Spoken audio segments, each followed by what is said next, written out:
Bonjour, on est ensemble, connectez-vous, je vous salue au nom de Jésus, Amen.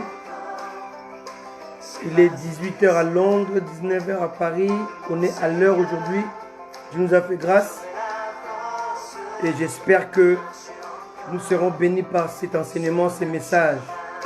Soyez bénis, Amen. Savourez ces moments dans la présence de Dieu, de mon Seigneur, Amen.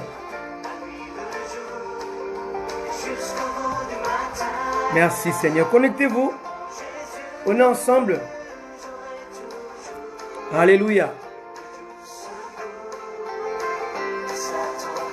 De mon Seigneur. Alléluia. J'aurai la grâce de chercher encore ces vastes desseins. Alléluia. J'aurai la force de marcher encore sur le même chemin. Mais de mon Jésus, j'aurai l'amour. La nuit, les jours, jusqu'au bout du matin. De mon Jésus, j'aurai toujours le doux secours de sa tendre main. Alléluia. Merci Jésus. Connectez-vous, partagez ce message qui est très important pour le corps du Christ. La problématique du divorce dans le christianisme, est-il possible? Est-il permis? Bonjour depuis les États-Unis. Amen.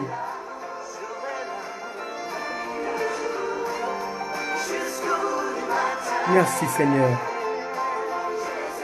J'aurai toujours le doux secours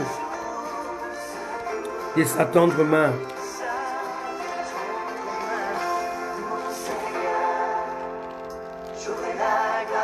Bonjour à toi. Depuis je disais Paris, non, depuis les États-Unis. Bonjour à toi depuis Londres. Bonjour à toi depuis l'Angola. Amen. Soyez bénis. Amen. Ce soir, Dieu va nous éclairer sur la problématique de divorce. Il y a tellement de divorces aujourd'hui dans le corps du Christ, parmi les chrétiens, même parmi les hommes de Dieu. Alléluia. Amen. Alléluia. Shalom, shalom. Merci Jésus. Amen. On va commencer sans plus tarder. Parce que le sujet que nous allons traiter est tellement important. Il est tellement précieux. Alléluia. Bonjour depuis Kinshasa. À mon fils. Amen. Depuis Kinshasa, sois béni. Amen. Gloire soit rendue à Dieu. Amen. Shalom à tous. Alléluia. Merci Seigneur. Gloire à Dieu. Alors aujourd'hui, nous allons traiter les sujets très capital. Pourquoi? Parce que l'Église est un ensemble de chrétiens, alléluia, des croyants, des disciples, réunis en famille. Amen. Alléluia. Sois béni depuis Paris, docteur Anthony Dadi, sois béni. Amen. Donc l'Église disait est un ensemble de personnes qui constituent une famille. Et nos assemblées sont remplies de familles. Or, on ne peut pas parler de famille si on ne parle pas de couple. Or, quand on parle de couple, on parle de mariage. Donc, un divorce d'un couple chrétien peut directement affecter la famille et l'Église. Amen. Et aujourd'hui, le divorce est devenu un problème récurrent, très important, que l'Église puisse avoir cet enseignement afin de comprendre d'où vient le divorce. Amen. Amen. Alors, permettez-moi de parler d'abord ou de définir correctement le mariage avant d'aborder le divorce. Amen. On ne peut pas parler de la problématique du divorce dans le christianisme si on ne définit pas correctement le mariage selon la pensée de Dieu. Amen.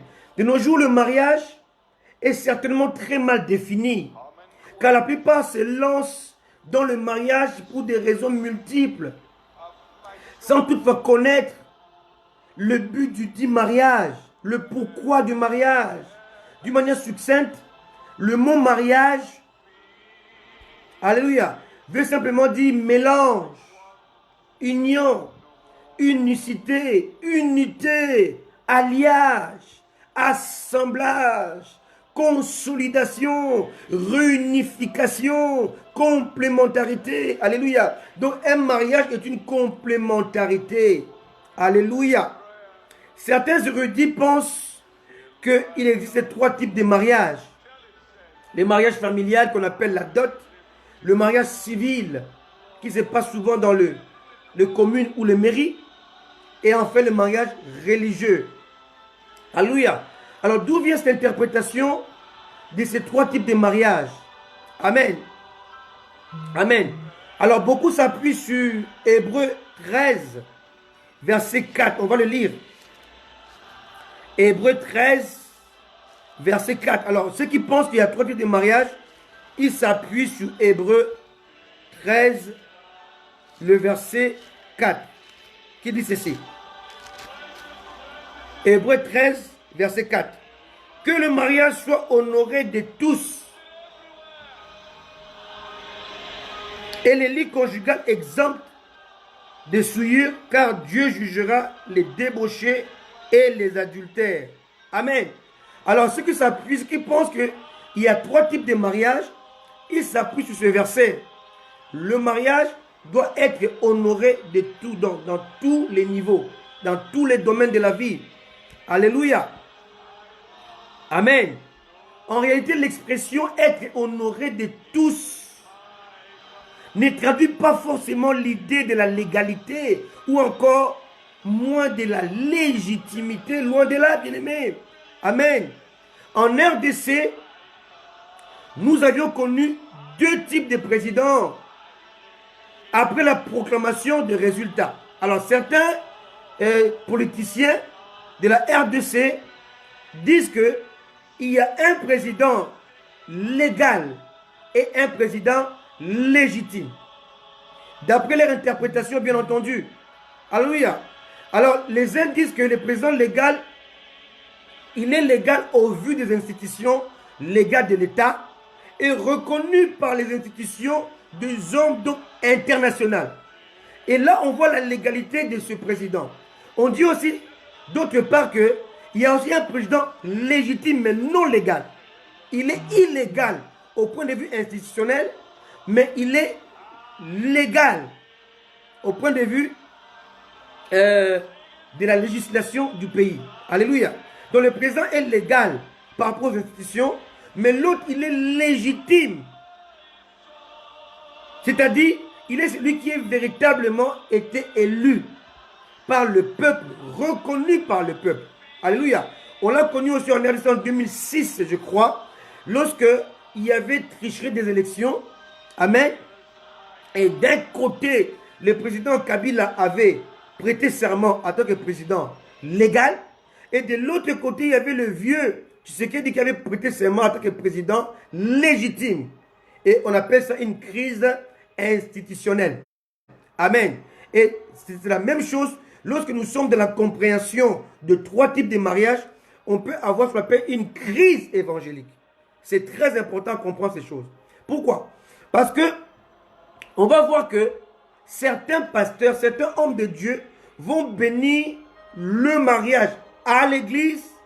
Donc le pasteur va célébrer le mariage religieux alors que les 2 époux ne sont pas unis dans le mariage traditionnel ou familial. Vous voyez, là il y a une crise. Amen. Il y a l'illégalité et l'illégitimité au point de vue familial. Voilà pourquoi nous devons traiter ces problèmes. C'est très important. Amen.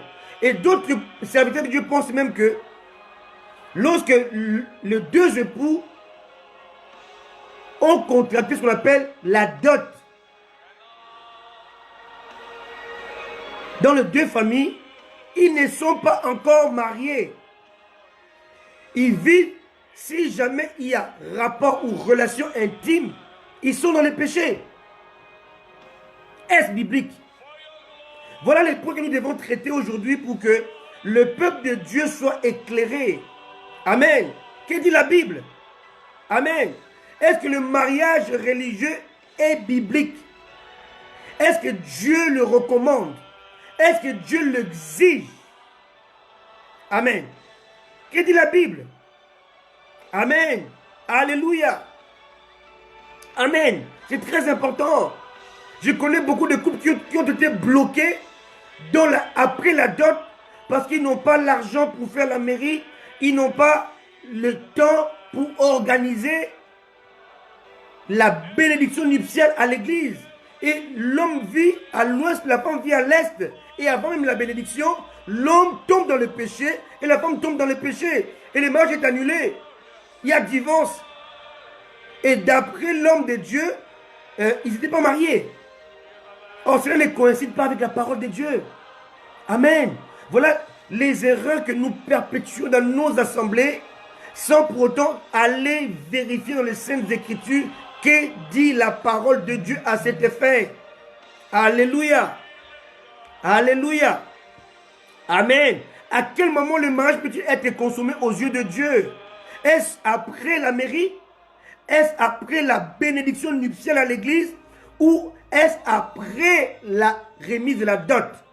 C'est très important, bien-aimé. Alléluia. Le mariage doit être consommé ou peut être consommé légalement aux yeux de Dieu lorsque le mariage obéit au modèle scripturaire. C'est-à-dire lorsqu'il y a passation d'autorité ou de gestion entre le responsable légal d'un côté, alléluia, soit le père, soit l'oncle, soit un proche parent, et de l'autre côté, avec l'homme qui va solliciter l'épouse. Alléluia. N'oublions pas que lorsque la fille grandit dans sa famille, elle est sous l'autorité de son père ou de son parent ou de ses parents. Maintenant, lorsque l'homme vient pour l'épouser, alors les parents vont exiger quelque chose qu'on appelle la dot, qui existe sous plusieurs formes dans le monde. Ce n'est pas forcément comme nous le faisons à Kinshasa ou au Cameroun ou dans d'autres pays. Alléluia. Mais il faut qu'il y ait ces passations obligatoires d'autorité, donc de gestion. Il faut que la femme qui va être épousée quitte l'autorité de son père pour se placer sous l'autorité de son nouveau mari. Alléluia. Ces passations d'autorité ou de gestion de pouvoir légalisent le mariage devant Dieu. Et ça, la Bible le dit depuis la Genèse jusqu'à l'Apocalypse. Alléluia. Maintenant, lorsque nous allons à la mairie, c'est pour légaliser le mariage auprès de l'État. Amen. Alléluia. L'homme ne peut pas donner son nom à sa femme en dehors de la mairie, en dehors de l'autorité de l'État. Alléluia. Amen. Mon épouse ne peut pas s'appeler Kinfuema si je ne passe pas à la mairie avec elle. Alléluia. Et notre mariage n'est pas protégé au vu de la loi. Alléluia. De la loi française, comme moi je me suis marié en France, je ne suis pas protégé par la loi française si je ne suis pas passé vers l'État français pour me protéger. Amen. Mais cela ne veut pas dire que mon mariage est illégal pour autant. Non. Alléluia. Maintenant, lorsque nous allons à l'église, l'église ne marie pas les gens. L'église bénit un mariage qui est déjà consommé. Bien aimé, vous devez savoir que dans certaines lois de certains pays, le mariage non consommé peut être rompu sans qu'il y ait démarche administrative. Lorsque les deux époux se marient, par exemple en janvier, entre eux, il n'y a pas eu relation intime au mois de février, si l'un et l'autre demandent le divorce, il ne peut pas avoir de procédure avec les avocats. Est-ce que vous comprenez un peu? Pourquoi? Parce que à la mairie, on va vous poser la question, est-ce qu'il y a eu consommation du mariage? Si vous dites non, ils vont dire, alors le mariage n'est pas légal. Le mariage n'est pas consommé, donc le divorce peut être prononcé à tout moment. Nous devons comprendre ces choses. Aujourd'hui, nous marions les gens, nous bénissons les gens à l'église, alors que les deux familles ne sont pas au courant. Ces gens de mariage ne sont pas légaux, parce que la famille a été mise à l'écart. Amen. Alléluia. Amen. L'église doit revenir aux bases bibliques. Amen. Alléluia. Alléluia. Ces transferts d'autorité, amen, ou de gestion, ou de légitimité, c'est transmis via ce qu'on appelle la dot déposée par l'époux qui sollicite la femme ou l'épouse. Alléluia. Ici, il est souligné que la dot ne possède pas toujours la connotation que nous lui donnons. Non. Alléluia. Ou la signification que nous lui accordons. Non. La dot dépend de chaque culture. La dot est l'image du transfert d'autorité, du transfert de gestion. La femme ou l'épouse ou la fille quitte la gestion de son père, quitte la responsabilité de son père pour s'établir sous l'autorité ou la responsabilité de son époux, de son mari. C'est ça la dot. Alors, elle peut être comprise de plusieurs manières. Et chaque État, chaque pays, chaque région du monde a sa manière de concevoir la dot. La dot, elle est biblique, mais son application, sa compréhension dépend de chaque culture, de chaque État. Mais si nous analysons toutes ces cultures-là, nous allons voir qu'il y a l'unicité de la dot. Chaque pays exige la dot, mais à sa manière. Alléluia. Amen. Alléluia. Alléluia. En Occident, par exemple, la dot symbolise simplement l'accord de parents. Si tu vas épouser une fille française, une blanche, tu vas seulement passer par l'accord parental. Le père ou la mère va dire à l'époux, au futur époux, je te donne la main de ma fille. C'est une dot. C'est une dot verbale. Alléluia. Amen. Dans certains pays asiatiques, la dot symbolise un échange de culture, de mœurs via les exigences imposées. Dans certains pays orientaux, par exemple, la dot illustre certaines cérémonies, comme la culture hébraïque, par exemple.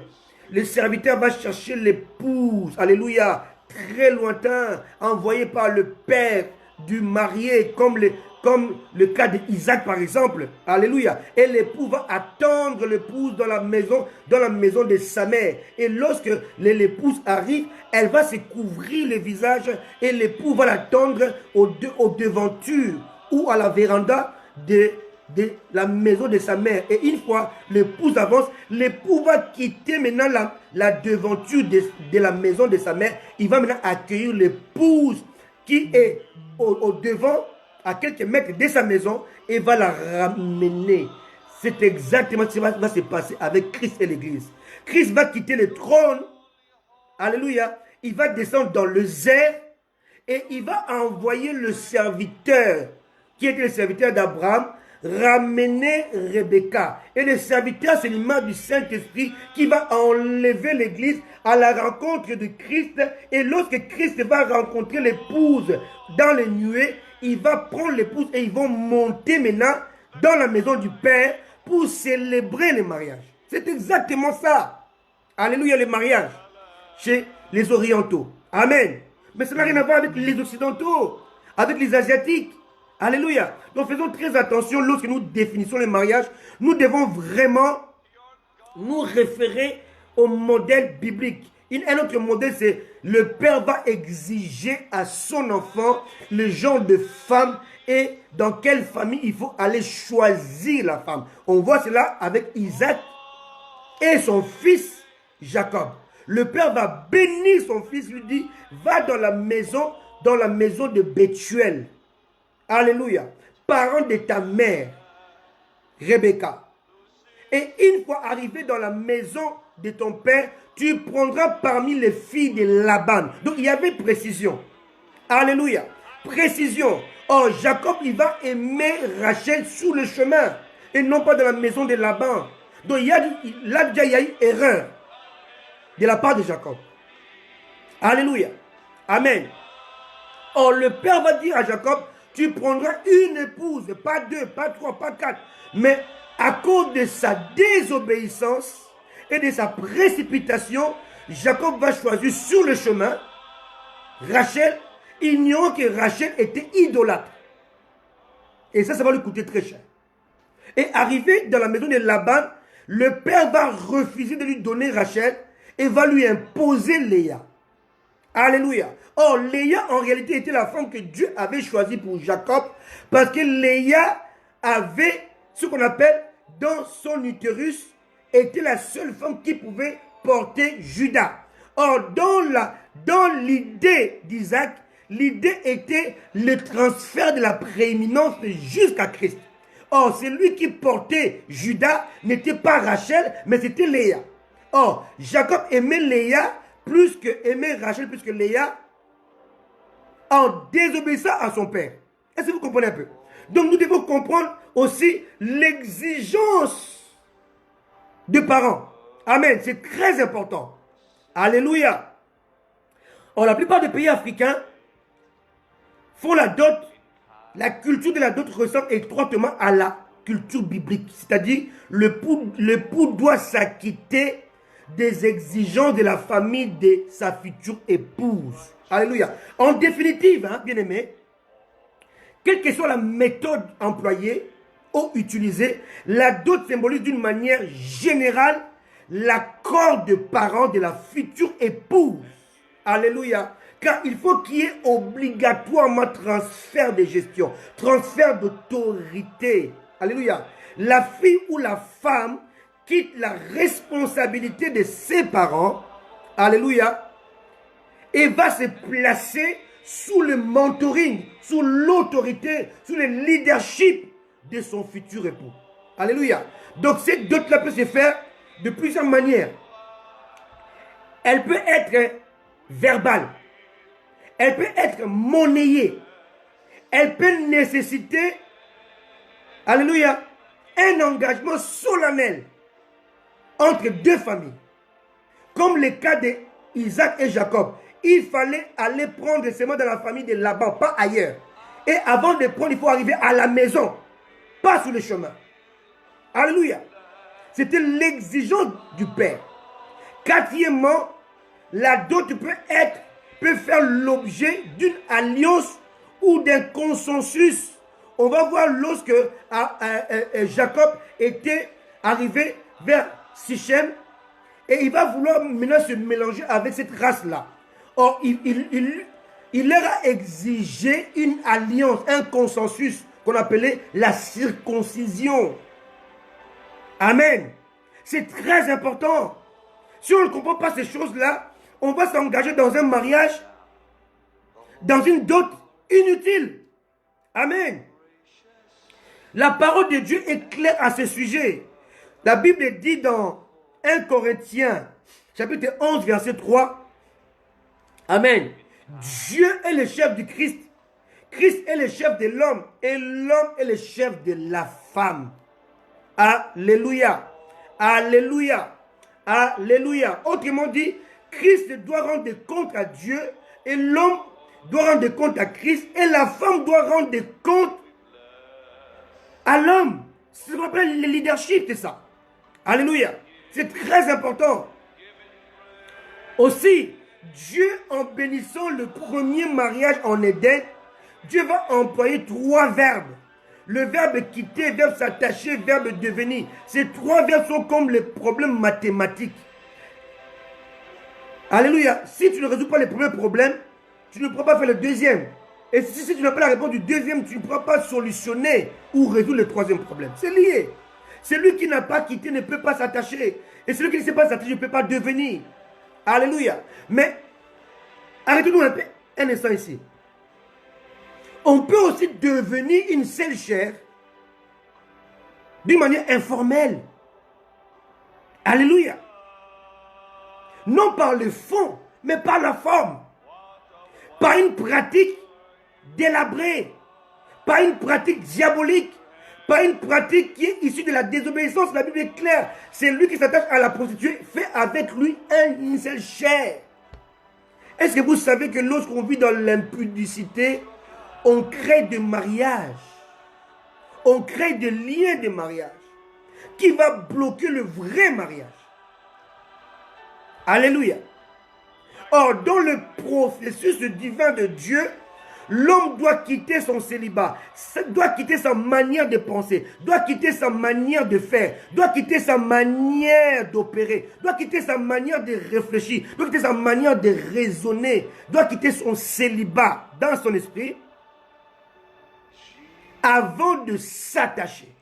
Et lorsque l'homme veut s'attacher à sa femme, il doit impérativement se détacher de quelque part. Alléluia. On ne peut pas s'attacher si on se détache pas de quelque chose. Alléluia. C'est très important. Alors l'homme qui n'a pas quitté spirituellement, psychiquement, même s'il a quitté physiquement, il n'a pas quitté. Et donc comme il n'a pas quitté, il ne peut pas s'attacher. Et comme il ne peut pas s'attacher, il ne peut pas devenir. On devient une seule chair par un rapport, par l'intimité. C'est là où il y a ce qu'on appelle la complémentarité. Les doigts de la main droite complètent les trous des doigts de la main gauche. J'ai deux mains et chaque main comporte des trous. Les trous sont l'image de faiblesse.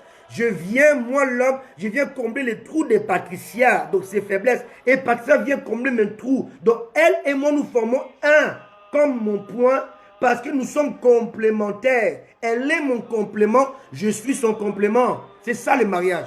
Le mariage est un lieu complémentaire, un lieu où l'homme et la femme viennent pour se compléter. Un lieu de solidarité, un lieu où chacun va porter le fardeau de l'autre. Un lieu de consensus, chacun doit céder. Chacun doit accepter de perdre afin de gagner à deux. Dans le mariage, on ne gagne pas seul. On gagne à deux. Sachant que 2 égale 1.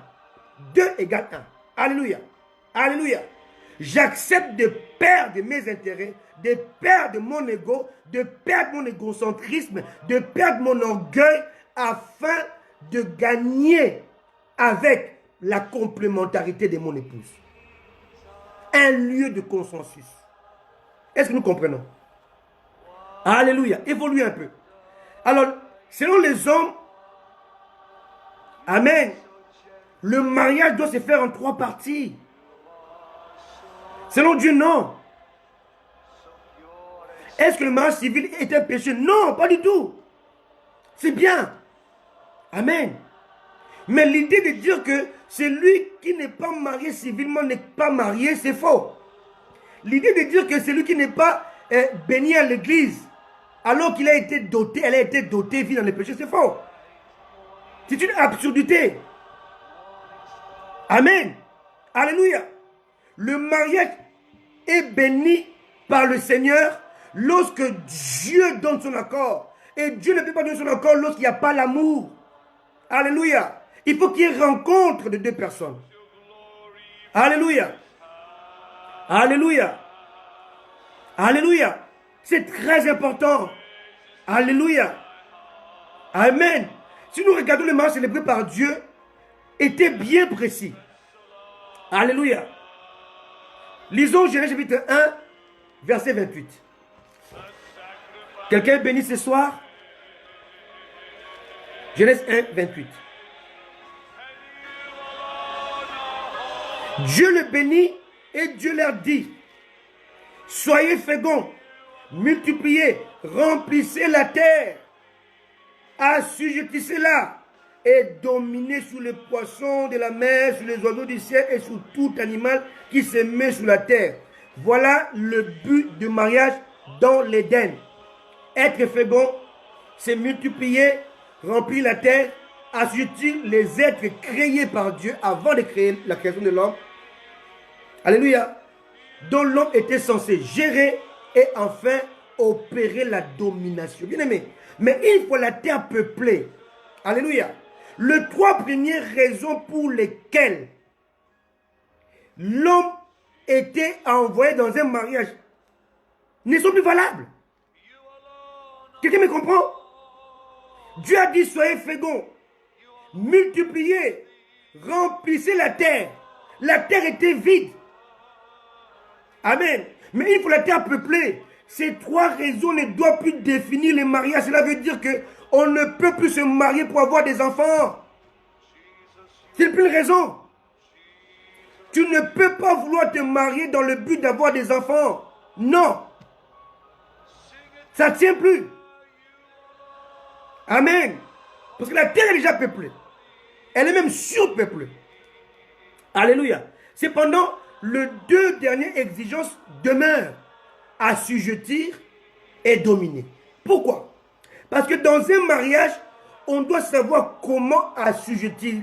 Qu'est-ce que veut dire assujettir? C'est acquérir des connaissances et maîtriser son environnement afin de mieux gérer les éléments qui se présenteront à nous, au couple. Donc dans un mariage, l'homme et la femme doivent s'accorder. Lisons bien ces verbes.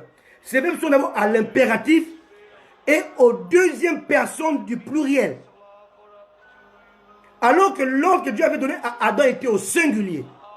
Ne mange pas les fruits. Le jour où tu en mangeras, tu mourras. C'est au singulier.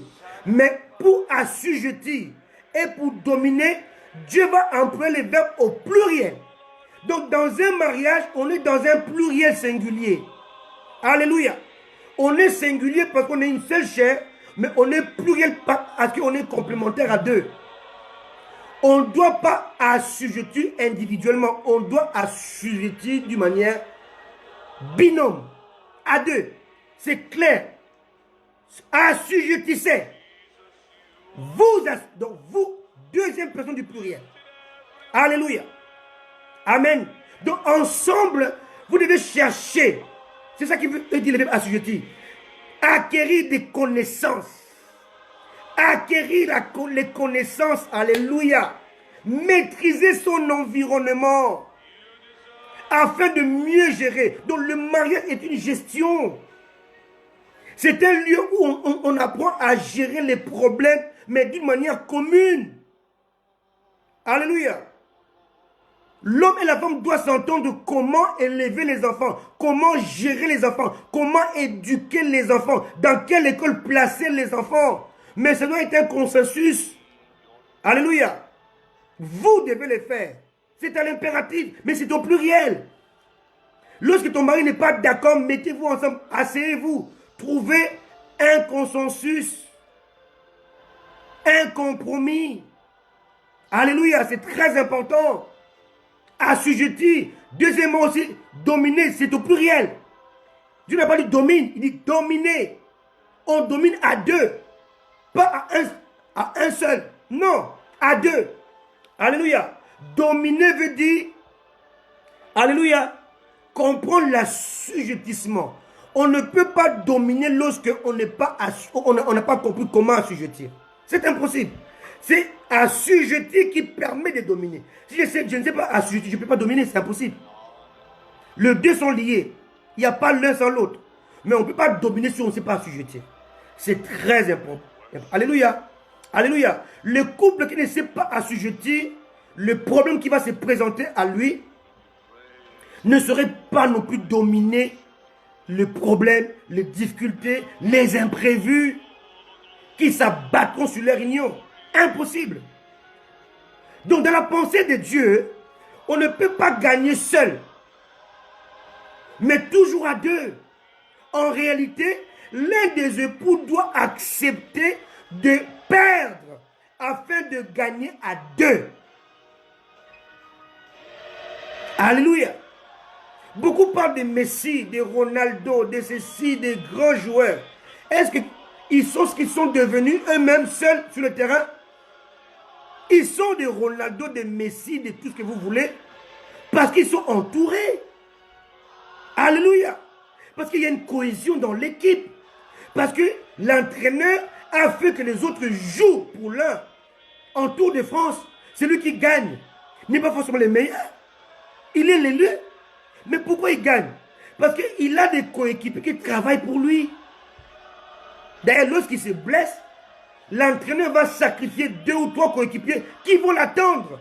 Jusqu'à ce qu'il va se relever pour repartir avec lui. Donc il y a toute une sorte de symbiose. Alléluia. D'attente, de règles à respecter.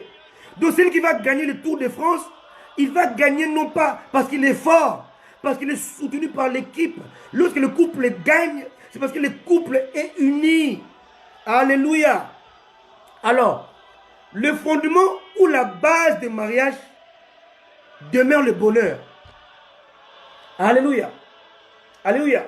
La Bible dit dans Proverbe chapitre 18, verset 22, Proverbe 18, verset 22, celui qui trouve une femme trouve le bonheur.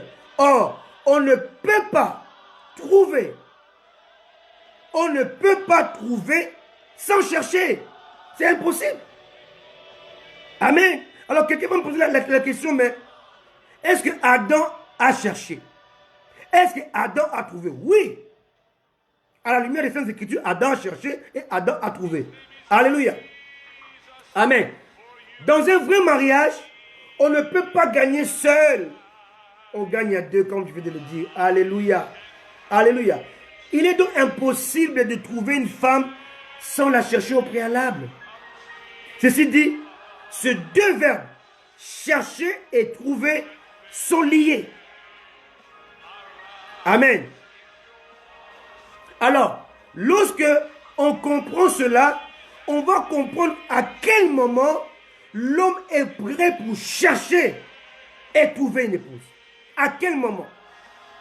Alléluia. Oh, c'est bon, j'aime beaucoup ce message. Amen. Avant d'attaquer les côtés de divorce, je veux que nous puissions revenir sur les bases même du mariage. Alléluia. Amen. Amen. C'est très important. Alléluia. Quel est le premier signe qui indique que l'homme est prêt à se marier? Le premier signe, ça s'appelle le vide intérieur. L'homme ne peut plus supporter la solitude. Alléluia. Bien-aimé, si tu te mariais par précipitation parce que l'âge avance, parce que tu es pasteur, alléluia, tu t'es trompé. Si tu te maries parce que tu as une entreprise, il faut être marié pour être respecté, tu t'es trompé. On ne se marie pas comme cela. On se marie parce qu'il y a un vide intérieur. Et ce vide-là vient de Dieu. Alléluia. On ne se marie pas parce que là j'ai avancé. Non, pas du tout. Non. Il faut qu'il y ait ces signes-là. Ces signes-là étaient très importants. C'est les signes qui montrent la pérennité d'un mariage. Lisons Genèse chapitre 2, verset 18. Genèse 2, 18. L'Éternel Dieu dit, il n'est pas bon que l'homme soit seul. Je lui ferai une aide semblable à lui. Donc ici, en amont, Dieu va préparer la solution avant que le problème ne se présente. Amen. Mais Dieu n'apportera pas la solution au problème que si et seulement si le vide intérieur se fait ressentir. Quelqu'un me comprend? Quelqu'un m'écoute? Donc Dieu va préparer la solution en amont, mais qui va se manifester seulement en aval. Or, entre la solution préparée en amont et sa manifestation en aval, il y a le surgissement du problème. Le vide intérieur. Amen. C'est très important. Alléluia. Dieu dans sa présence a déjà préparé l'épouse pour Adam. Amen. Donc Ève. Mais cette dernière fut cachée dans Adam. Alléluia. À l'intérieur d'Adam. Jusqu'au jour où Adam va désirer ce vide intérieur qui va se manifester à l'extérieur. Quelqu'un me comprend? Donc Ève demeurait cachée dans Adam pendant un bon moment. Lisons la parole de Dieu. Alléluia. Alléluia. Verset 19. Genèse chapitre 2. L'Éternel Dieu formant de la terre tous les animaux des champs et tous les oiseaux du ciel, et il les fit venir vers l'homme pour voir comment il les appellerait, afin que tout être vivant porte le nom que lui donnerait l'homme. Pourquoi Dieu voulait que l'homme donne les noms à tous les animaux? Bien-aimé, tu ne peux pas régler un problème si tu ne le nommes pas. Un médecin ne peut pas soigner une pathologie s'il ne connaît pas l'origine de la pathologie. Est-ce que quelqu'un m'écoute? Alléluia. Aussi longtemps que les médecins n'ont pas connu, ne connaissent pas ce qu'est la pathologie, ils vont donner seulement des calmants. Alléluia. Seulement des calmants. Amen. Verset 20. Et l'homme donna le nom à tous les bétails, aux oiseaux du ciel et à tous les animaux des champs, mais l'homme ne trouva point d'être semblable à lui. Ici, le vide va se manifester. Mais bien aimé, essayons de réfléchir un tout petit peu. L'homme n'a pas donné le nom à tous les animaux le même jour, le même mois, la même année. Non, pas du tout. Bien aimé, lorsque nous lisons même les documentaires scientifiques, nous voyons que jusqu'à aujourd'hui, la science continue à trouver des animaux qui n'étaient pas répertoriés dans leurs annales. Il y a encore sous la mer des monstres marins qui sont dans les abysses que l'homme n'a pas encore découverts. Mais sachez que tous ces animaux-là, quel que soit là où ils se trouvent, Dieu les a amenés vers l'homme. Et l'homme les a nommés. Est-ce que vous connaissez combien d'espèces de poissons existent-ils? Combien d'espèces d'oiseaux existent-ils? Qui sont dans l'Amazonie, qui sont dans la forêt équatoriale. Alléluia. Alléluia. Amen. Que l'homme n'a jamais découvert. Parce qu'il n'a jamais percé ces forêts. Alléluia. Amen. Alléluia. Et pourtant, Adam les a nommés. Donc, le fait de nommer les animaux, ça a pris à l'homme plusieurs mois, plusieurs années. Et dans l'homme sommeillait son Ève, son épouse. Donc l'homme ne s'est pas inquiété du vide intérieur aussi longtemps qu'il travaillait à nommer les animaux.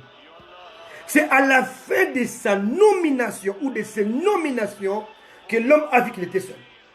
C'est à ce moment que maintenant le vide intérieur va s'exprimer. Alléluia. Alléluia. Amen. Verset 20b. Mais pour l'homme, il ne trouva point d'être semblable à lui. Maintenant, là, il y a le vide intérieur. Et le verset 20 va ramener à la surface le verset 18. La préparation en amont de Dieu. Amen. Alléluia. Alléluia. Donc, elle va demeurer cachée aussi longtemps qu'Adam ne se sent pas intéressé ou ne se sent pas seul. Quelqu'un me comprend? Alléluia. Oh Dieu est bon. Vous devez savoir que depuis que le monde est monde, le scientifique ne cesse de faire des découvertes. C'est très important. Alléluia. Voilà l'élément déclencheur. Voilà l'élément qui doit te pousser, toi l'homme qui me suit.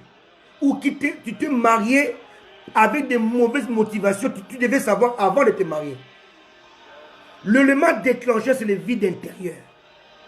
Alléluia. Et ce vide intérieur va maintenant pousser Dieu à rentrer en action.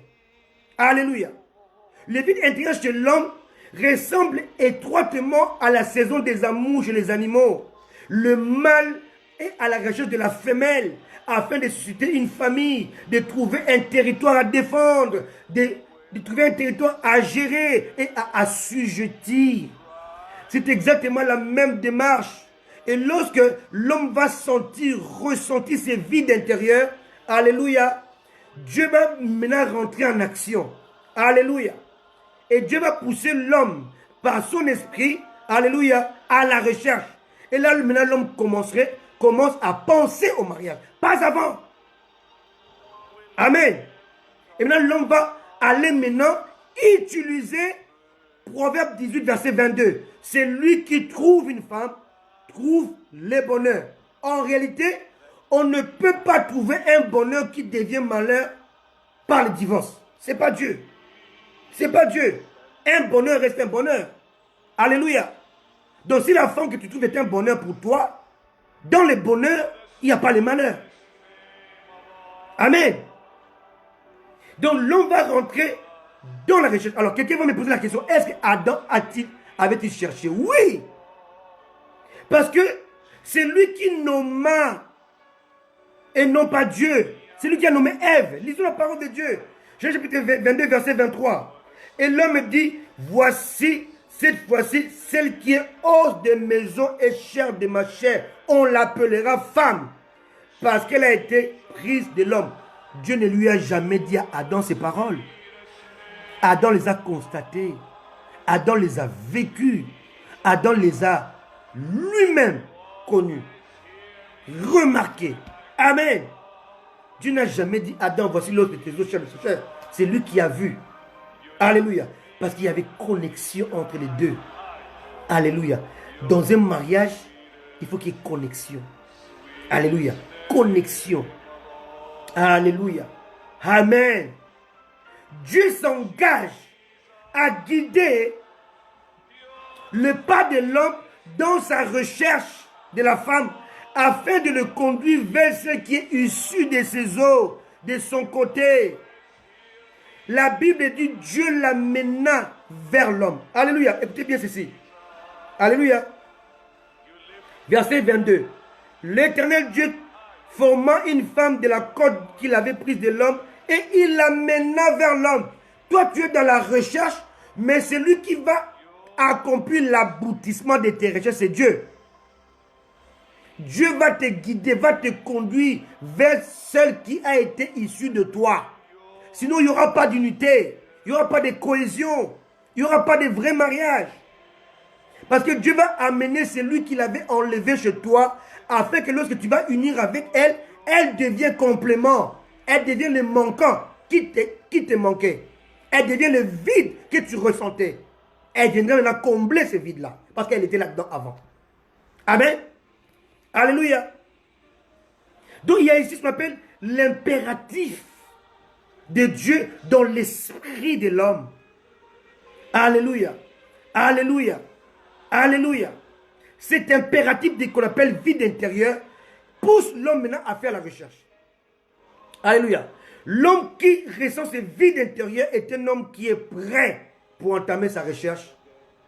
Mais il doit d'abord se confier au Seigneur. Car lui seul connaît où se trouve sa femme, sa moitié, l'os de ses os. Alléluia. Et chair de sa chair. Voici quelques points que vous devez respecter ou considérer avant d'entamer la démarche de vous marier. L'homme doit être d'abord, premièrement, mature, responsable dans sa tête. Le mariage n'est pas fait pour les enfants ou par les irresponsables et les immatures. Non. L'homme doit être mature, responsable. Deuxièmement, l'homme doit être prêt à gérer et à supporter les caprices d'une épouse. Troisièmement, l'homme doit être aguerri et équipé dans son attitude. Quatrièmement, l'homme doit être prêt à assumer son leadership. Pas faire comme Adam. Lorsque le péché rentre, tu dis non, c'est pas ma faute, c'est la faute de Dieu. C'est la femme que tu as mis à côté de moi qui m'a donné les fruits que je mangeais. Non. Tu dois savoir assumer ta responsabilité, ton leadership. C'est très important. Car tu es le chef de la famille. Alléluia. Amen. Cinquièmement, l'homme doit savoir transmettre les ordonnances de Dieu à sa future épouse. Sixièmement, l'homme doit savoir veiller, protéger sa future épouse. Et septièmement, l'homme doit accepter d'être taillé, émondé, discipliné, équipé par Dieu. Sinon, il ne pourra pas gérer la femme. Alléluia. Or, l'homme ne peut pas avoir ces 7 qualités ou capacités lorsqu'il n'accepte pas de mourir Remarquez encore la parole de Dieu. Verset 22, Genèse chapitre 2. L'Éternel Dieu. Non, verset 21. Alors l'Éternel Dieu fit tomber un profond sommeil sur l'homme qui s'endormit. Rappelez-vous. Rappelez-vous, Jésus a dit que Lazare dort. Ici, il y a l'idée des morts. L'homme est mort. Il est mort en lui-même. Dieu l'a ramené à l'état de mort. Quelqu'un me comprend? Un homme qui n'est pas mort ne sera jamais mature, ne sera jamais responsable. Un homme qui n'est pas mort en lui-même, il ne pourra jamais supporter les caprices d'une femme. Un homme qui n'est pas mort en lui-même, il ne sera jamais aguerri, équipé dans son attitude. Un homme qui n'est pas mort en lui-même, il ne sera jamais prêt à assumer son leadership convenablement. Un homme qui n'est pas mort en lui-même, il ne saura jamais transmettre les ordonnances de Dieu. Un homme qui n'est pas mort en lui-même, il ne saura pas veiller, jouer son rôle de sentinelle. Adam a laissé Ève seule. C'était sa faute, c'était sa responsabilité de veiller sur Ève. Ève a péché parce que Adam l'a laissé seule. Adam avait manqué à sa responsabilité. Il ne devait jamais laisser Ève seule avec le serpent parler. Il n'a pas veillé sur elle. Alléluia. Un homme qui n'est pas taillé, qui n'est pas émondé, qui n'est pas discipliné, qui n'est pas équipé par Dieu, c'est un homme qui n'est pas mort en lui-même. Et dans un mariage, il sera un enfant, il sera un bébé, il sera un capricieux. Alléluia. Il sera un homme violent. Amen. Au lieu de dialoguer, il va chercher à taper sa femme. Au lieu de partager, il va chercher à chercher le bouc émissaire. Au lieu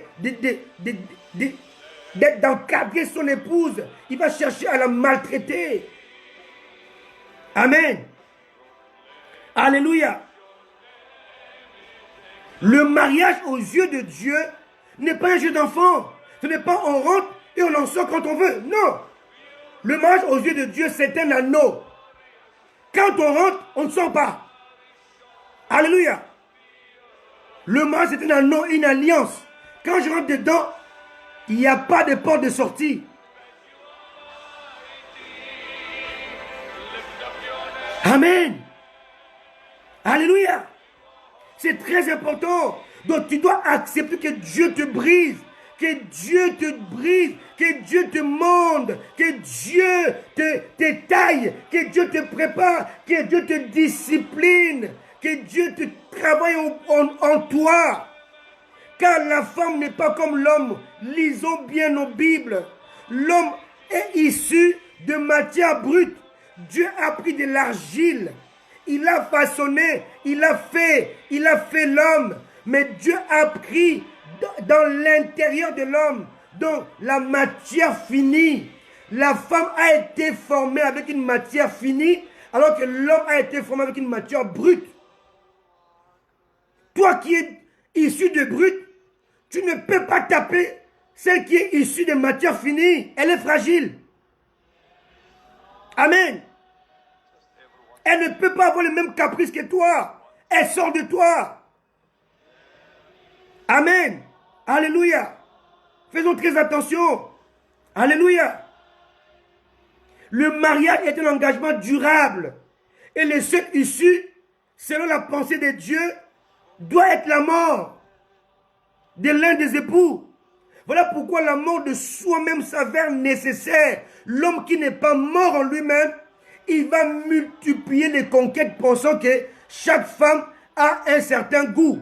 Et l'homme dans sa tête dit que la femme là, elle est sucrée, l'autre elle est salée, l'autre elle est pimentée. Mais ça se passe dans la tête. Une fois que tu n'es pas brisé, c'est ce que tu vas penser. Et tu vas multiplier les conquêtes inutilement. Alléluia. Alléluia. C'est très important. Après avoir conjugué les trois verbes quitter, s'attacher, devenir, il faut conjuguer les trois autres verbes que j'appelle verbe dialoguer, verbe pardonner, verbe oublier et verbe repartir. Alléluia. Je n'ai pas mal le temps pour m'étaler là-dessus parce que j'ai beaucoup à dire aujourd'hui. Alléluia. Peut-être prochainement, je reviendrai dessus. Amen. Surtout, je suis revenu sur la problématique du manque de pardon dans le couple, surtout les couples chrétiens. Les couples chrétiens vivent souvent dans le manque de pardon.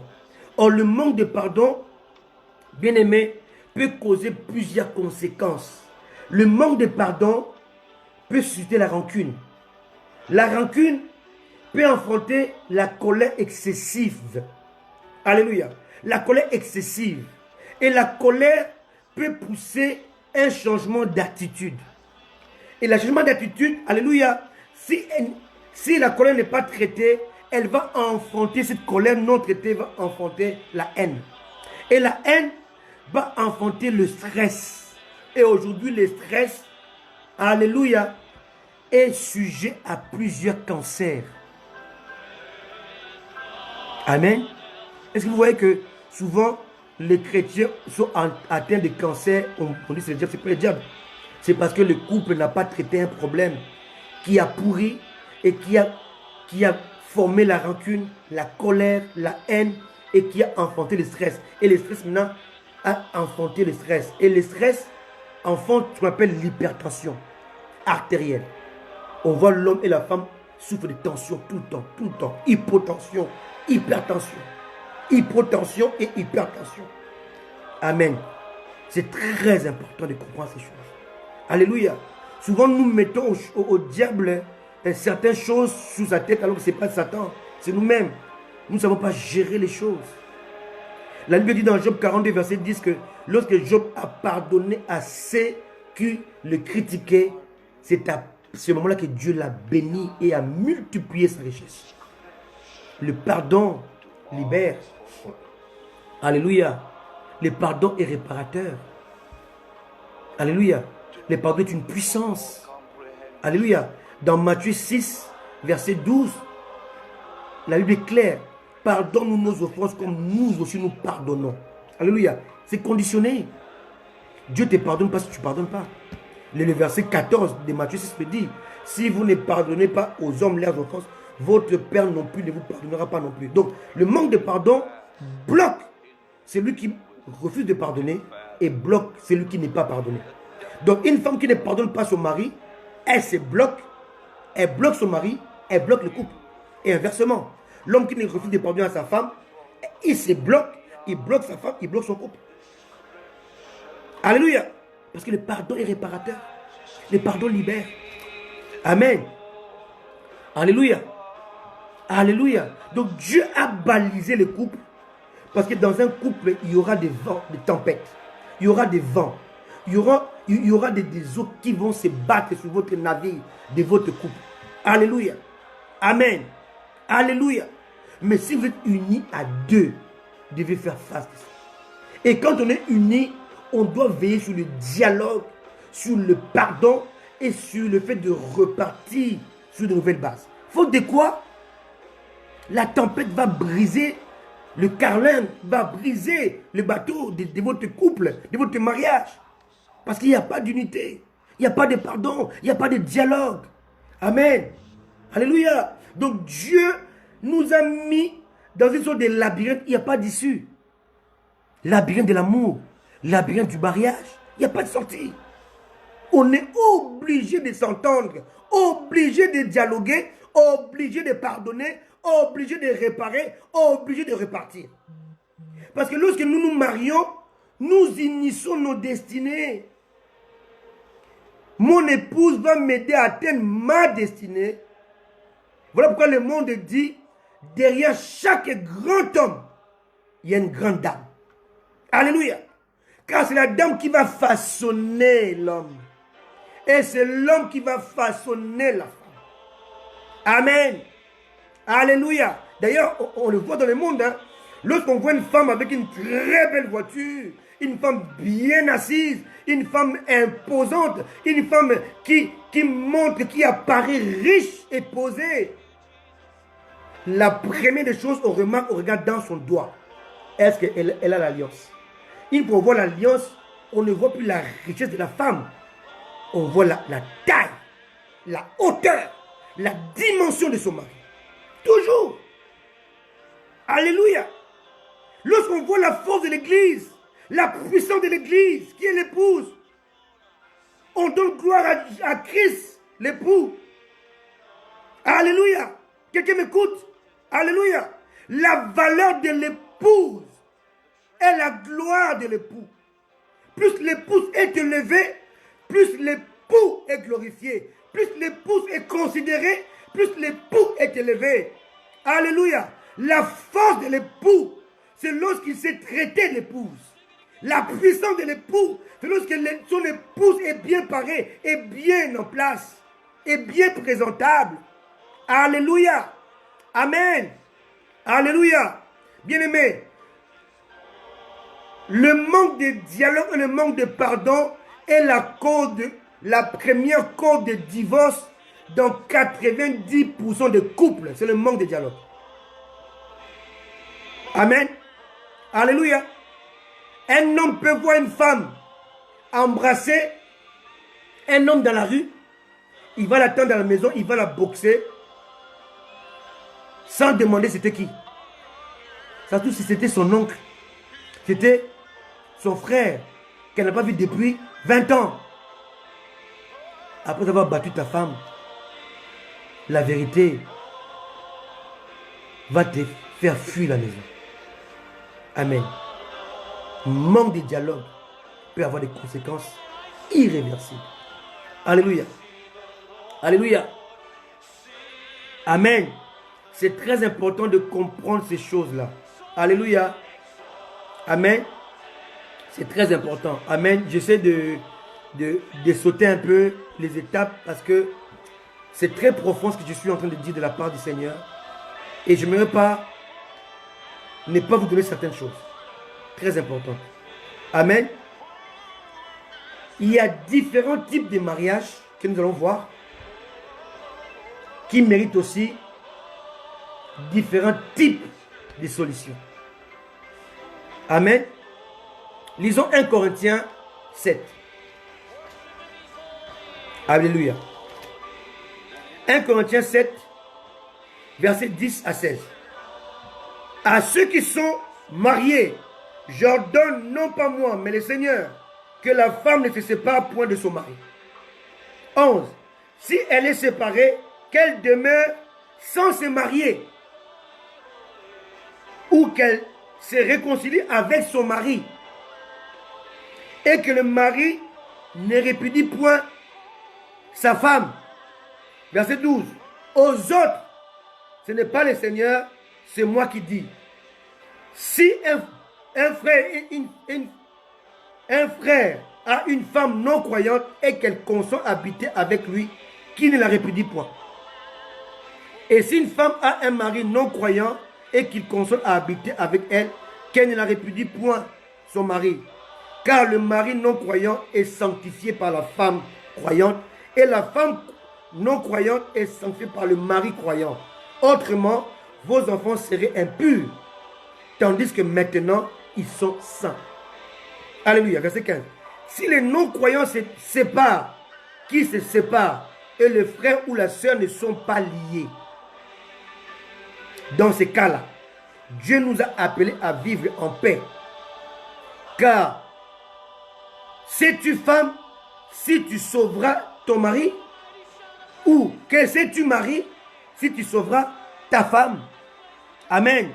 Et ici, Paul parle au sujet des types de mariage. Alléluia. Il y a ce que moi j'ai appelé le mariage selon l'ordre divin. C'est quoi le mariage selon l'ordre divin? C'est un mariage entre deux personnes d'une même obédience spirituelle, d'une même croyance, d'une même vision de la vie, d'une même vision de Dieu. Alléluia. Qui voit Dieu de la même manière, la vie de la même manière. Alléluia. Il est très important d'épouser une femme. Alléluia. Une personne, un homme avec qui vous avez la même perception de Dieu. C'est très important. Sinon, ça va vous coûter très cher. La même perception du christianisme afin d'éviter des conflits d'intérêts religieux ou d'intérêts familiaux. Abraham a épousé sa demi-sœur Sarah. Sarai. Genèse chapitre 20, verset 12. Abraham va dire à Abimelech que Sarah était sa sœur. Et il va le démontrer. Il dit, elle est fille de mon père, mais pas de ma mère. Amen. Abraham exigea à son serviteur d'aller choisir l'épouse pour son fils Isaac dans un lieu bien défini.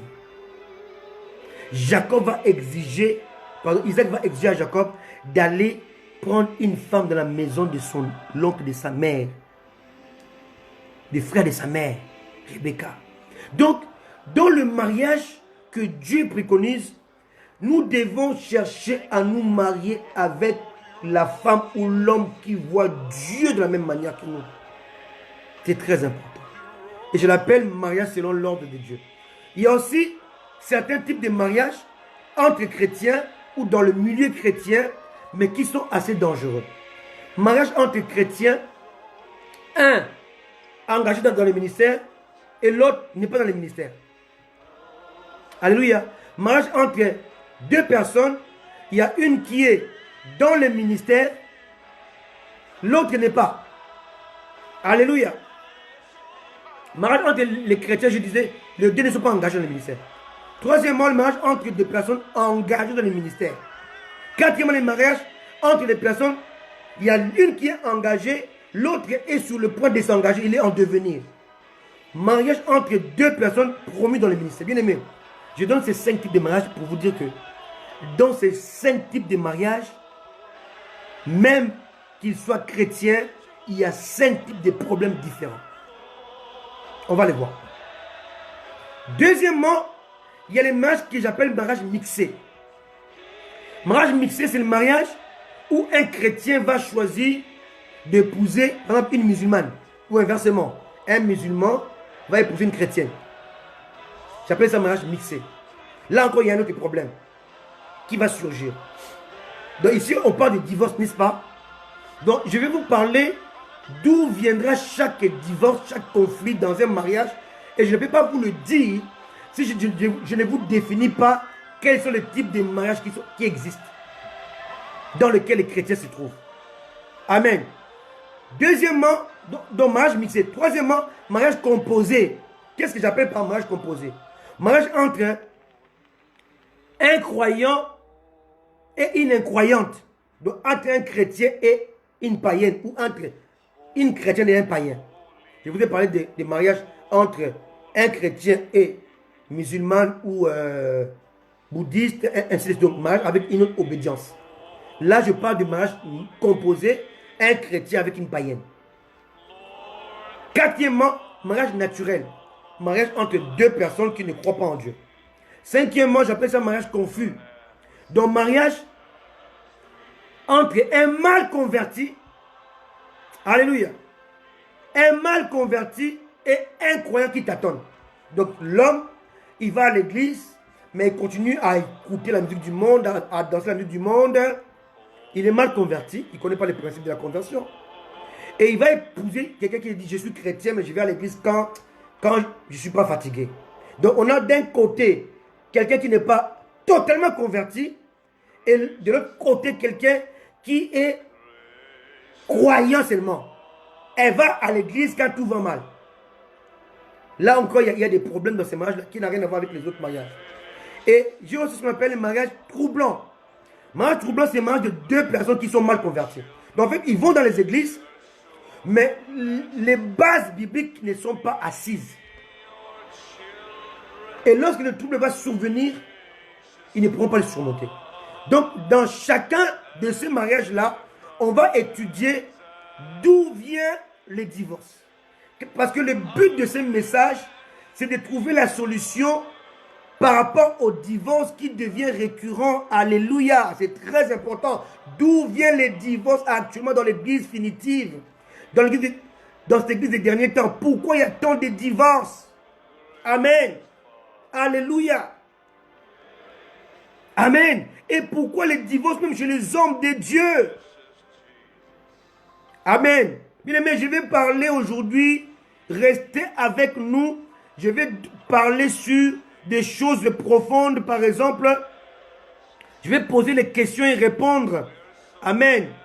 Sur le point comme Est-ce qu'un homme divorcé peut-il bénir un mariage? Alléluia. Est-ce qu'un pasteur divorcé peut bénir un mariage? On va y répondre. Est-ce qu'un pasteur divorcé est condamné à l'enfer? Est-ce qu'un pasteur divorcé peut se remarier? À quel moment? Et dans quels critères? Amen. Est-ce qu'un homme divorcé, alléluia, peux-tu baptiser les gens à l'église? Est-ce qu'un pasteur divorcé a le droit de baptiser? Ce sont des questions que vous vous posez, qu'on va y répondre aujourd'hui. C'est Dieu nous accorde le temps. Alléluia. Parce qu'il y a la réponse à toutes ces choses-là. Est-ce qu'un pasteur divorcé peut-il enseigner le peuple de Dieu? On va répondre à ces questions-là aujourd'hui. Si on a le temps. Si on n'a pas le temps, on va répondre dimanche. Alléluia. Amen. Mais allons d'abord à la source, afin de comprendre d'où vient les divorces. Bien-aimés, vous devez savoir que le divorce est une conséquence. Or, il n'y a pas de conséquences sans cause. Alors si nous ne définissons pas la cause du divorce, on ne pourra pas non plus régler la conséquence du divorce. Si on ne trouve pas l'origine du virus, on ne pourra pas traiter les virus. On ne pourra pas non plus l'éradiquer. Aujourd'hui, le divorce est devenu un problème social, un problème récurrent dans l'église, corps du Christ, un problème dramatique dans l'église. On ne comprend plus rien. Alléluia. Pas seulement les chrétiens qui divorcent, aujourd'hui même les pasteurs divorcent. Et souvent les pasteurs qui sont censés être des modèles divorcent. D'où vient cela? Pourquoi cela? Amen. Bien-aimés, allons-y dans Matthieu 19. C'est très important, commençons par le commencement. Matthieu 19. Yes. Merci Seigneur. Matthieu 19. Verset 3. Matthieu 19, verset 3. Les pharisiens l'abordèrent et dirent, pour l'éprouver, est-il permis à un homme de répudier sa femme pour un motif quelconque? Il répondit, n'avez-vous pas lu que le Créateur au commencement fit l'homme et la femme, pas l'homme et les femmes, l'homme et la femme. Et il dit, c'est pourquoi l'homme quittera son père et sa mère et s'attachera à sa femme et les deux deviendront une seule chair. Ainsi, ils ne sont plus deux, mais ils sont une seule chair. Que l'homme donc ne sépare pas ce que Dieu a joint. Verset 7. Pourquoi donc lui dire-t-il, Moïse a-t-il prescrit de donner à la femme une lettre de divorce et de la répudier? Verset 8. Il a répondu, c'est à cause de la dureté de votre cœur que Moïse vous a permis de répudier vos femmes. Au commencement, il n'en était pas ainsi. Bien aimé, certains divorces sont aussi l'origine de la dureté du cœur des hommes, de nous les hommes. Alléluia. À cause de la dureté de votre cœur que Moïse vous a prescrit ça. Verset 9. Mais je vous l'ai dit que celui qui répudie sa femme, sauf pour infidélité, et qui en épouse une autre commet l'adultère. Écoutez bien le verset 12. Pardon, le verset 10. Ses disciples lui dirent, si telle est la condition de l'homme à l'égard de la femme, il n'est pas avantageux de se marier. Bien-aimé, cet enseignement a poussé la majorité des disciples de Jésus de mourir célibataires. Alléluia. En dehors de Pierre qui était marié avant de servir Jésus, tous les autres, ils sont morts célibataires. Ils ont dit ça ici au verset 10. Ces disciples lui disent, si telle est la condition de l'homme à l'égard de la femme, il n'est pas avantageux de se marier. Donc en fait, Il voulait seulement dire que dans un mariage, l'homme a moins d'avantages que la femme. Alléluia. Alléluia. Alléluia. Alléluia.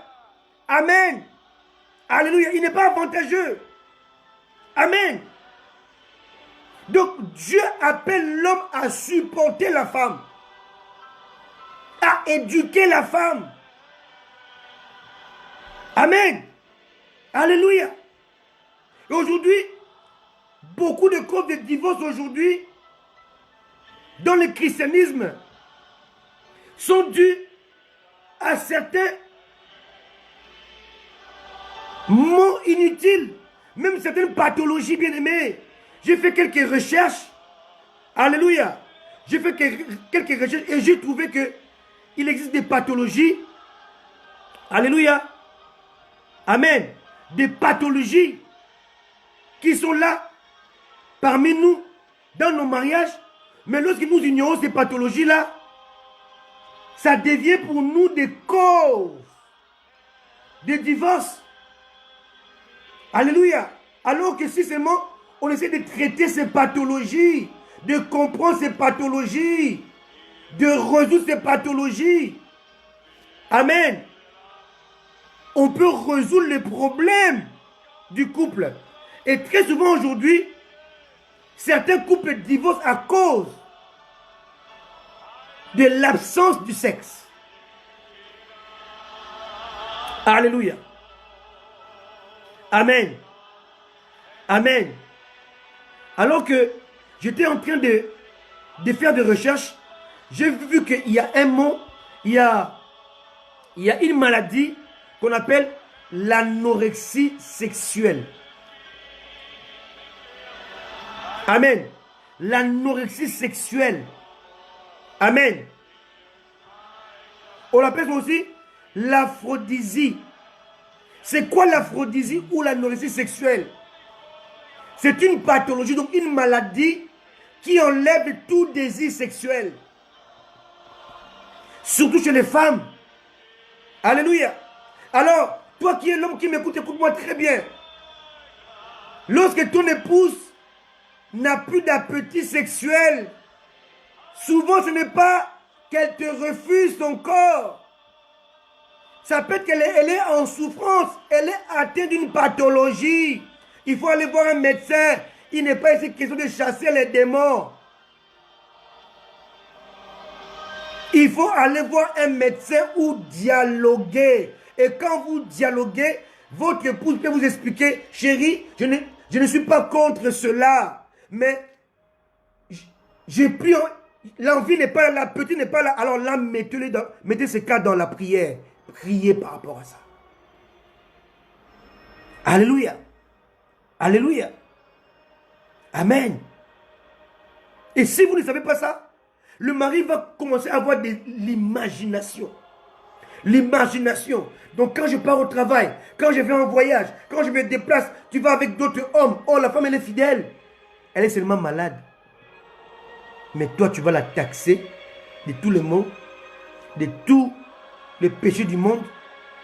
Et elle va s'enfermer. Elle va s'enfermer dans une carapace qu'on appelle le silence.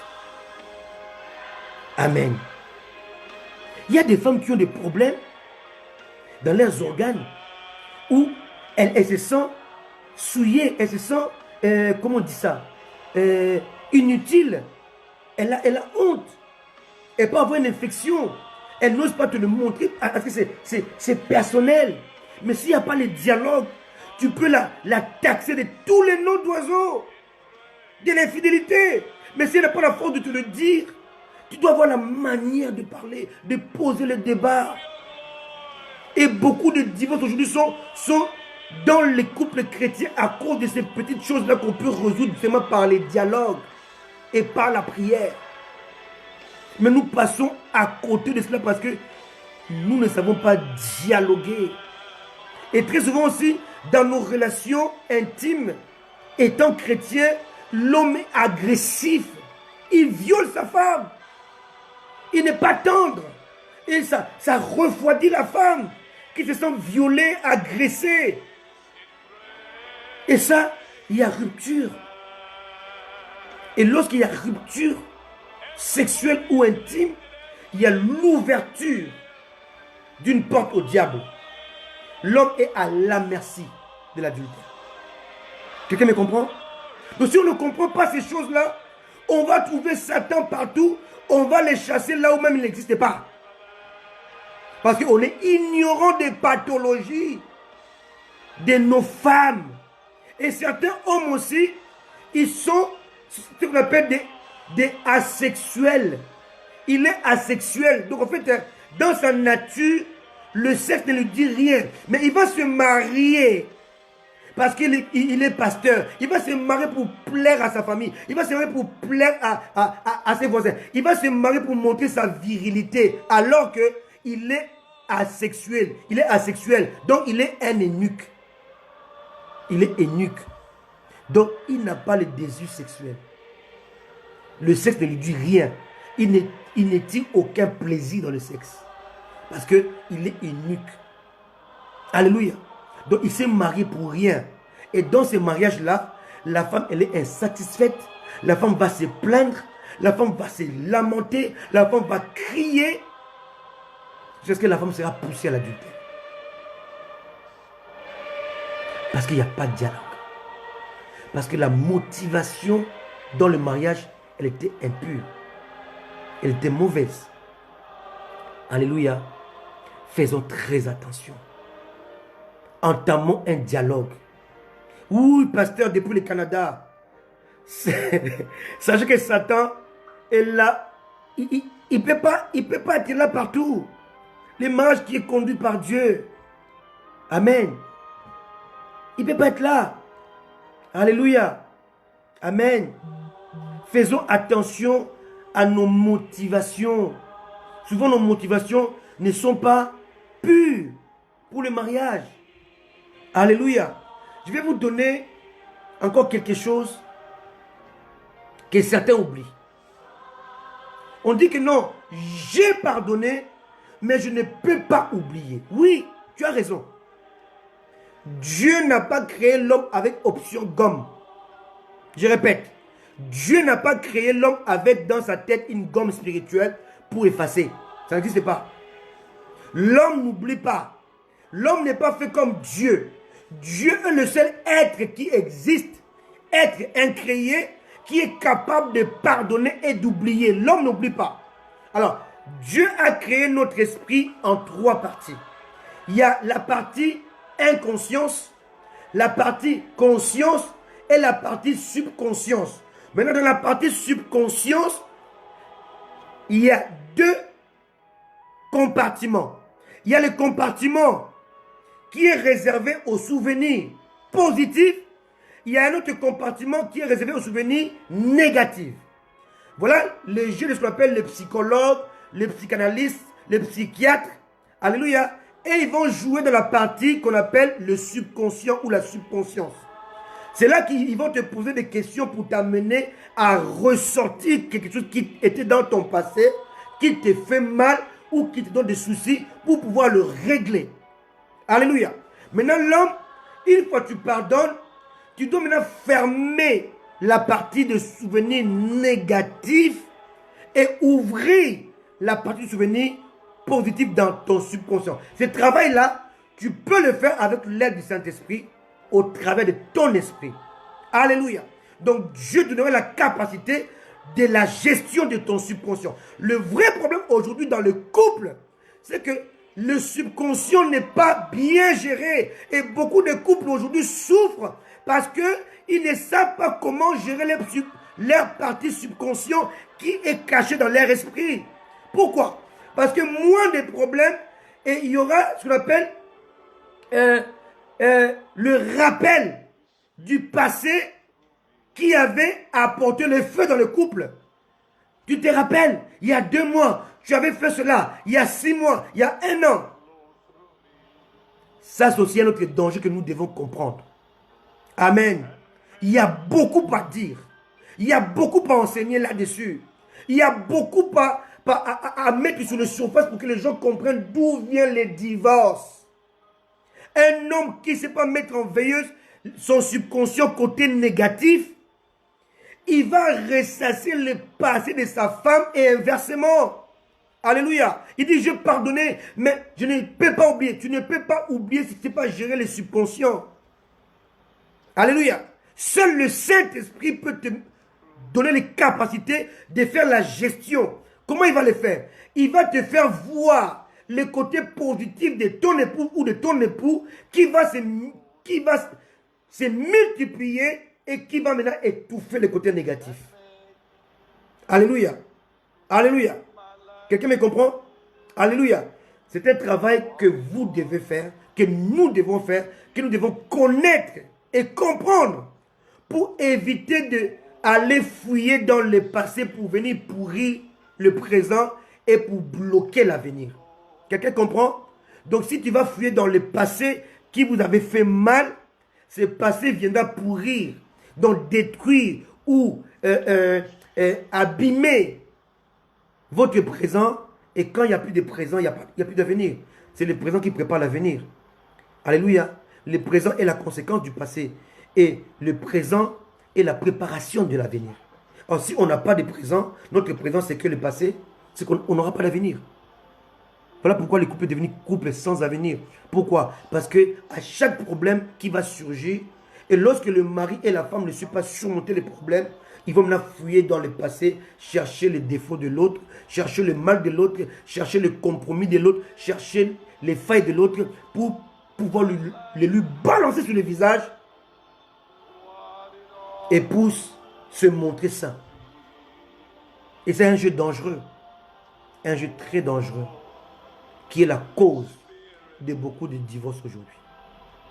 Alléluia. Alléluia. Vous devez savoir qu'avant que l'homme de Dieu soit l'homme de Dieu, il est d'abord homme. Alléluia. Avant qu'il soit pasteur, il est d'abord frère en Christ. Avant qu'il soit bishop, apôtre, docteur, prophète, il est d'abord enfant de Dieu. Alléluia. Qui dit enfant de Dieu, dit dépendant de Dieu. Alléluia. Alléluia. Il est d'abord homme avant d'être homme de Dieu. Or, être homme veut dire être faible. Être faible veut dire dépendre du Christ. Donc, Dieu a fait que l'esprit gère l'âme et l'âme gère le corps. Maintenant, un homme qui est bouleversé dans son subconscient. Or, le subconscient se trouve dans notre esprit. Or, dans notre âme, il y a 4 parties. Alléluia. Les affections, les émotions, le désir et la volonté. Suivez-moi très bien. Lorsque le subconscient est atteint, amen, alléluia, il est atteint à cause d'un problème. Un problème dans le passé. Alléluia. Qui vient affecter le présent. Donc l'esprit a pris un coup. Or, lorsque l'esprit prend un coup, il faut aller vers Dieu pour réparer cela. Et quand on ne le fait pas, l'esprit ne sait plus gérer les 4 parties constituantes de l'âme. L'esprit ne sait plus gérer les émotions.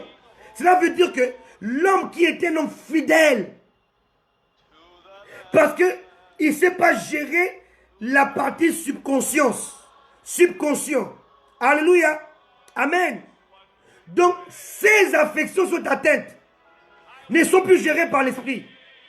Quelqu'un me comprend? Amen. Cela veut dire que moins de disputes, moins d'incompréhension avec la femme, même s'il est homme de Dieu, il est d'abord homme. Amen. Comme l'esprit est touché, il est atteint, l'esprit ne sait pas gérer les affections. Or, toute personne née de femme, toute créature de Dieu a besoin d'être aimée. L'affection n'est plus gérée. La femme l'a rejetée ou l'homme l'a rejetée. Alléluia.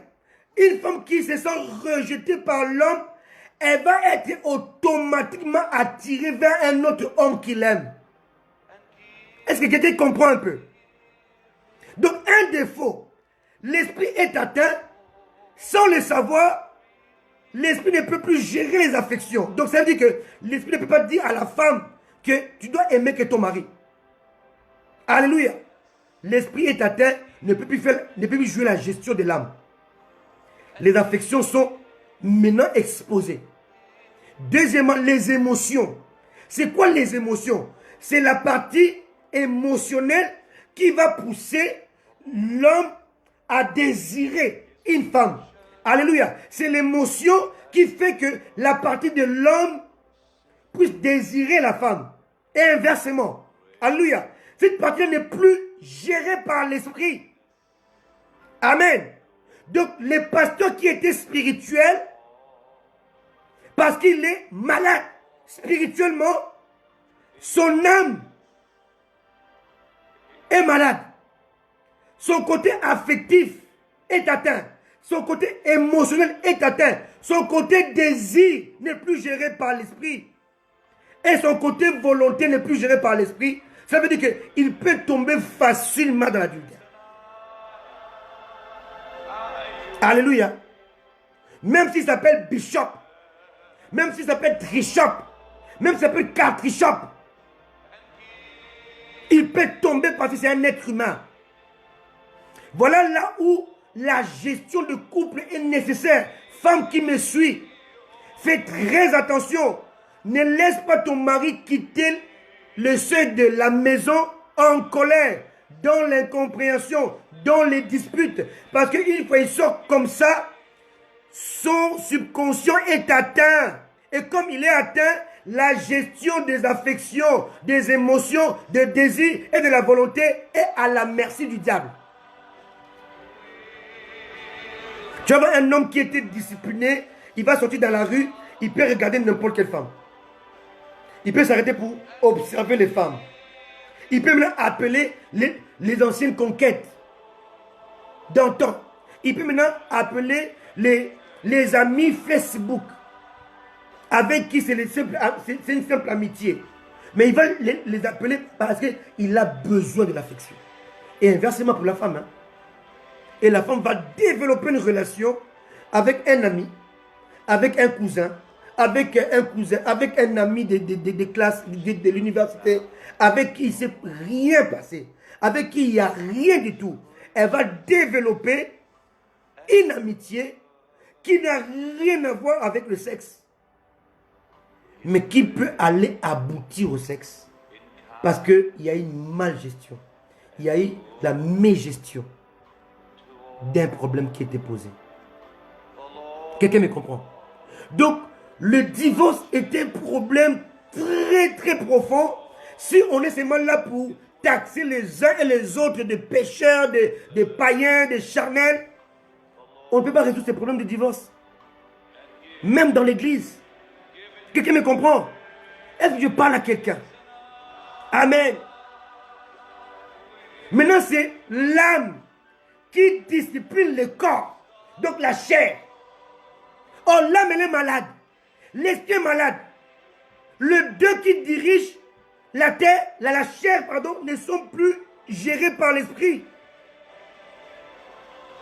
Et c'est là que l'homme va tomber dans l'adultère. La femme va tomber dans l'adultère. Et le couple maintenant est exposé au péché d'adultère. Maintenant, l'orgueil de l'homme et de la femme va ressortir. L'homme va dire, comme tu as commis l'adultère, je te chasse. La femme va dire, comme tu as commis l'adultère, c'est les divorces. L'homme et la femme oublient maintenant qu'ils sont chrétiens. Ils oublient quel était le problème, l'origine qui a poussé l'un ou l'autre à tomber dans ce péché. Alléluia. Ils oublient que la source, certaines femmes tombent dans le péché, la source du péché, c'est l'homme. Mais il va le refouler. Ta femme commence à vouloir tchatcher avec d'autres sur Facebook, avec d'autres sur WhatsApp. Tu oublies qu'elle le fait parce qu'elle se sent négligée par son mari. Tu n'as plus de temps pour lui, pour elle. Et elle va chercher à s'attacher à quelqu'un qui l'écoute, avec qui elle va parler. Souvent, la femme a seulement besoin d'être écoutée. Et quand tu ne l'écoutes pas, elle va chercher quelqu'un qui peut l'écouter, à qui elle peut se confier. Et souvent, c'est des mauvaises personnes. qui sont mal intentionnés. Et là, le péché va rentrer dans ta maison. Or, si tu es un homme honnête, au lieu de crucifier ton épouse, tu dois reconnaître que c'est ta faute. Alléluia. Alléluia. Alléluia. Lorsque Ève avait péché, Dieu a commencé par condamner Adam. C'est ça le leadership. Alléluia. Voilà pourquoi les hommes de Dieu, et là je reviens sur nous-mêmes, nous voulons la gloire. Nous voulons l'élévation. Nous voulons qu'on nous acclame. Nous voulons qu'on nous élève. Mais nous refusons que lorsque nous péchons, que ça soit exposé. C'est contradictoire. Alléluia. Si tu viens être sur le piédestal, sur la montagne, quand tu vas pécher, ton péché sera exposé. Si tu es caché, quand tu seras péché, quand tu vas pécher, ton péché sera caché. Quelqu'un me comprend? Tu veux l'élévation, accepte aussi que les défauts soient vus. Quelqu'un me comprend? Amen. On va te mesurer avec la mesure que toi tu vas utiliser. Moi je suis grand, je suis puissant, je suis fort, je suis archibishop, je suis ceci. Oui, mais quand tu pêches, laisse les gens parler de ton péché. Parce que tu voulais que les gens élèvent ton nom, qu'ils élèvent aussi ton péché. Pourquoi ils devraient les cacher? Ta mesure était haute. Et l'exposition du péché aussi sera haute. Dieu est juste. Alléluia. Amen. Alléluia. C'est très important. Donc ces sujets sur le divorce dans le christianisme doit être traité, bien aimé. On doit le traiter très bien, correctement, pour pouvoir le corriger. Si on ne le traite pas à la racine, on va laisser ces cancers ronger l'église. On va avoir tous les pasteurs divorcés parce qu'ils n'ont pas compris pourquoi ils devaient se marier. Ils se sont mariés avec précipitation, avec des motivations impures. Ils se marient pour avoir des enfants, mais ils tombent sur une femme stérile. Ils se marient, alléluia, pour avoir une femme soumise. Ils tombent sur une femme qui ne veut pas se soumettre. Il s'est marié pour avoir une femme bien présentable. Il va voir une autre femme mieux que sa femme. Il va écarter l'autre. On est dans un danger permanent. Parce qu'on n'a pas compris le pourquoi du comment. On n'a pas compris la vraie raison du mariage. On n'a pas compris le sens du mariage. On n'a pas compris pourquoi Dieu a institué le mariage. On n'a pas compris c'est quoi le sens de l'amour. On n'a pas compris que dans un mariage, on ne gagne pas seul. On gagne à deux. On n'a pas compris que Dieu a dit d'assujettir au pluriel. De dominer au pluriel. Pas au singulier. Le mariage se conjugue au pluriel, pas au singulier. Dominer, assujettissez. Alléluia. Multiplier. Soyez féconds. C'est au pluriel. C'est un impératif au pluriel. Il y a des choses qu'on ne peut pas faire seul. On peut les faire qu'à deux. Et lorsqu'on est unis, lorsqu'on est en symbiose, comme je dis, le mariage c'était un complément, c'était un alliage. Le mariage est un assemblage. Et non pas un rassemblement, un rassemblement, un assemblement. C'est ça. Alléluia. Je n'ai pas fini ce message. Je ne vais pas aussi le brader. Alléluia. Je veux que nous puissions avoir 2 séances. Ou même 3 séances. Pour bien traiter ce message. Non pas le brader parce qu'il est très important. Alléluia. Prions le Seigneur. Alléluia. Dimanche prochain,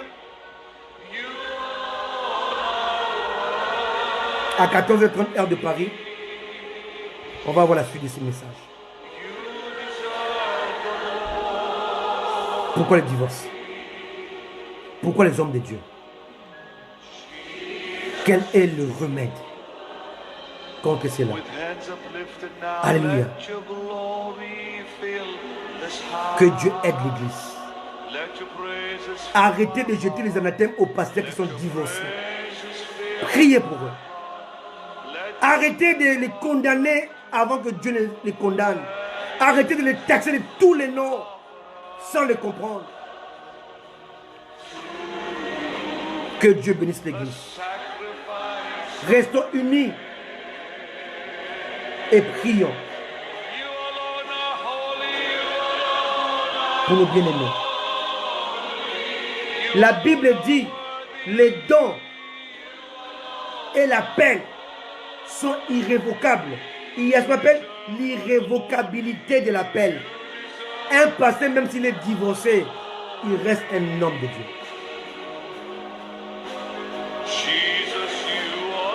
Que Dieu vous bénisse. Ne les dénigrez pas. Craignez. Respectez-le. Si c'est un père, honore-le. Que Dieu bénisse sa parole. La suite dimanche. Je vous aime. Moi et mon épouse, nous travaillons pour cela. Que Dieu vous bénisse. Au revoir.